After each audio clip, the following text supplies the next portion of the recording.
السلام علیکم ورحمۃ اللہ وبرکاتہ۔ جلال القلوب کے پیارے دوستو، آج ہم آپ کے لیے لائے ہیں دعا مانگنے کا طریقہ، وہ طریقہ جن سے آپ کی دعائیں فوراً قبول ہو جائیں۔ نمبر 1، سب سے پہلے تو 5 ٹائم ہیں جن کے اس ٹائم پہ دعا مانگی جائے تو فوراً قبول ہوتی ہے۔ نمبر 1، جس وقت تہجد کا ٹائم ہوتا ہے، اس وقت تہجد کی نماز پڑھنے کے بعد دعا مانگی جائے تو بھی قبول ہوتی ہے فوراً۔ جس وقت صبح کی نماز پڑھ لی جائے، فرض کے بعد بھی دعا قبول ہوتی ہے، اور سورج نکلنے کے بعد بھی دعا قبول ہوتی ہے۔ اور جمعہ کی نماز کے بعد، جب جمعہ کی جماعت ہو جائے تو جمعہ کے وقت دعا مانگی جائے، جمعہ کے بعد کی دعا وہ بھی فوراً قبول ہوتی ہے۔ اور جمعہ کے خطبے کے درمیان جب امام بیٹھتا ہے تو اس وقت دعا مانگتا ہے امام، تو اس ٹائم بھی جو دل میں دعا مانگی جائے وہ بھی قبول ہوتی ہے۔ عصر اور مغرب کے درمیان بھی دعا قبول ہوتی ہے۔ باقی اللہ تعالیٰ فرماتا ہے کہ جو میرا بندہ میرے حکم کی تعمیل کرتا ہے، اس کی زندگی کا میں حامی و ناصر، اس کی ضروریات زندگی کا میں حامی و ناصر۔ جب انسان کے لیے اللہ تعالیٰ نے یہ فرما دیا ہے تو اور اس کو کیا چاہیے؟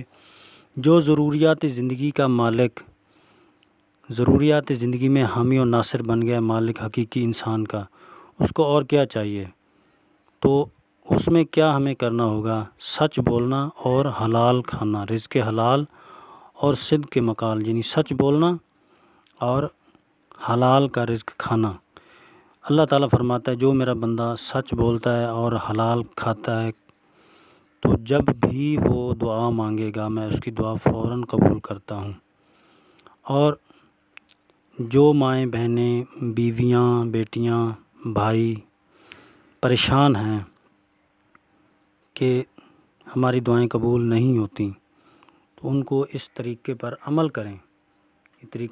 کریں، اور جب ماں دعا مانگے اپنے بچے کے لیے کہ یا اللہ میرا بیٹا، بچہ بڑا ہے چھوٹا ہے، بیٹی ہے، اس کے لیے بھی دعا مانگے کہ یا اللہ اگر یہ غلط راستے پر چلا ہے تو اس کو ہدایت فرما، اس کو صراط المستقیم پر چلنے کی توفیق عطا فرما۔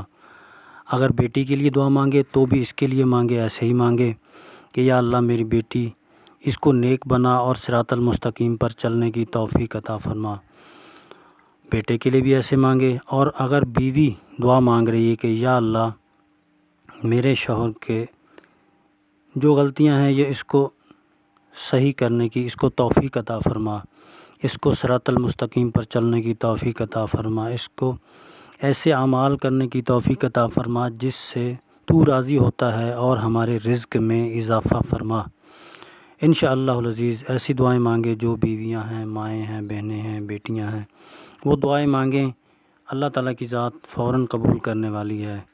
لیکن جو وقت بتایا اس وقت پہ مانگیں تو بہت ہی بہترین فوراً قبول ہوتی ہے دعا۔ اللہ تعالیٰ کی ذات کرم فرمائے۔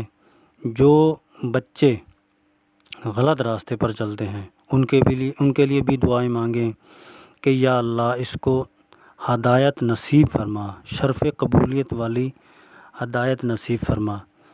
جو کاروبار میں نقصان آ رہا ہے اس کے لیے بھی دعا مانگیں۔ جو جاب کر رہے ہیں ان میں کوئی مسئلہ مسائل آ رہا ہے تو اس کے لیے بھی دعا مانگیں۔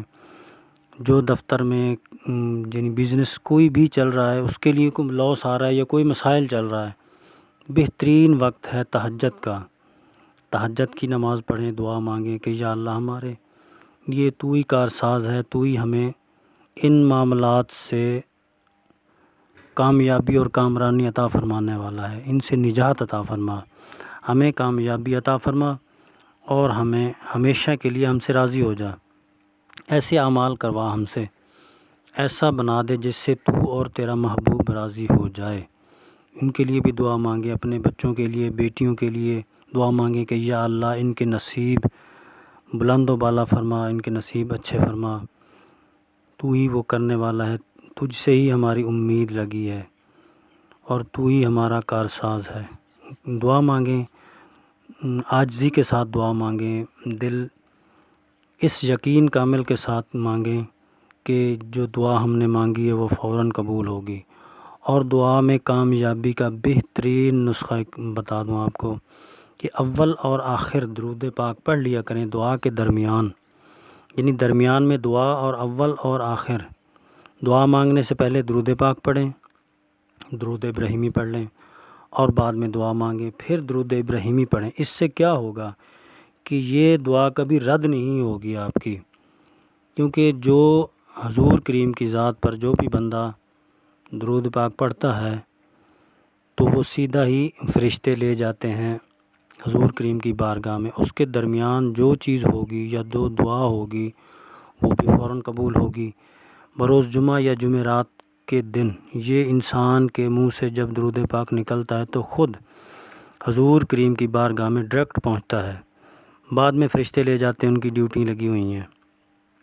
تو اللہ تعالیٰ سے جو بھی مانگیں عاجزی، اور جتنی بھی عاجزی کے ساتھ روئیں، جن کی دعائیں قبول نہیں ہوتی وہ انسانوں کے آگے روتے ہیں، ان کے آگے رونے سے، جو خود مانگتے ہیں ان کے آگے رونے سے کوئی فائدہ نہیں ہے۔ جو رونا ہی ہے، مانگنا ہی ہے، اس ذات کبریا سے مانگیں، ان کی بارگاہ میں روئیں، سجدے میں جا کے روئیں کہ یا اللہ تو ہم سے راضی ہو جا، ہم سے کوئی ایسی غلطی ہوئی ہے جو ہمیں یہ معاملات آ رہے ہیں، تو ہمیشہ کے لیے ہم سے راضی ہو جا۔ جتنا رو سکتے ہیں، جتنا مانگ سکتے ہیں، عاجزی کے ساتھ مانگیں۔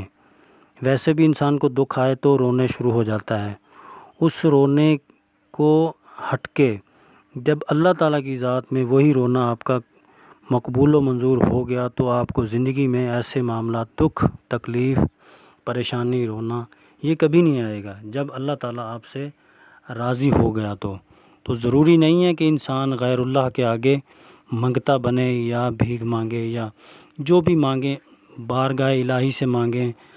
انبیاء کرام بھی اللہ تعالیٰ کی بارگاہ میں، ان کا کیا تھا کہ وہ اللہ تعالیٰ سے ڈائریکٹ، اللہ تعالیٰ نے ان کو بھیجا اس دنیا میں، جاؤ میرے انسانوں کو، میرے بندوں کو تبلیغ دو کہ یہ معاملات کریں، ان سے میں راضی ہوتا ہوں۔ تو انہوں نے آ کے اللہ تعالیٰ کا پیغام آپ کو سنایا۔ جیسے جیسے انبیاء کرام کی ڈیوٹی لگی ہوئی تھی انہوں نے اپنی پوری کی۔ ہمارے نبی آقا دو جہاں محمد مصطفیٰ صلی اللہ تعالیٰ علیہ وآلہ وسلم جب آخر الزماں آخر نبی آئے تو انہوں نے بھی وہی معاملہ کیا، لیکن ان کے ساتھ کچھ اور معاملہ ہے، باقی انبیاء علیہ السلام کے ساتھ کچھ اور معاملہ ہے۔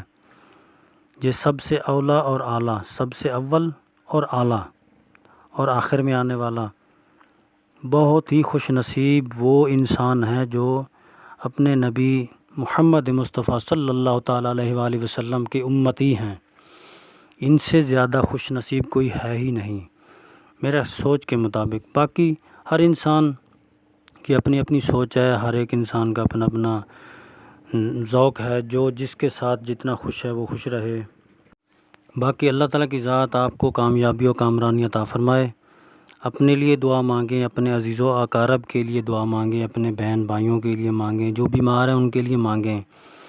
ایک بہترین اور بات بھی آپ کو بتا دوں کہ جو انسان میرے آقا کی امت کے لیے جو حقدار ہیں ان کے لیے مانگیں، یا اللہ جو میرے آقا کے حقدار امتی ہیں، جو پریشان ہیں ان کی پریشانیاں دور فرما، جو بے ہدایت ہیں ان کو ہدایت نصیب فرما، جو بے نمازی ہیں ان کو نماز کی توفیق عطا فرما، جو جس سے تو ناراض ہے ان سے راضی ہو جا، ان کو ایسے اعمال کرنے کی توفیق عطا فرما جن سے تو راضی ہوتا ہے۔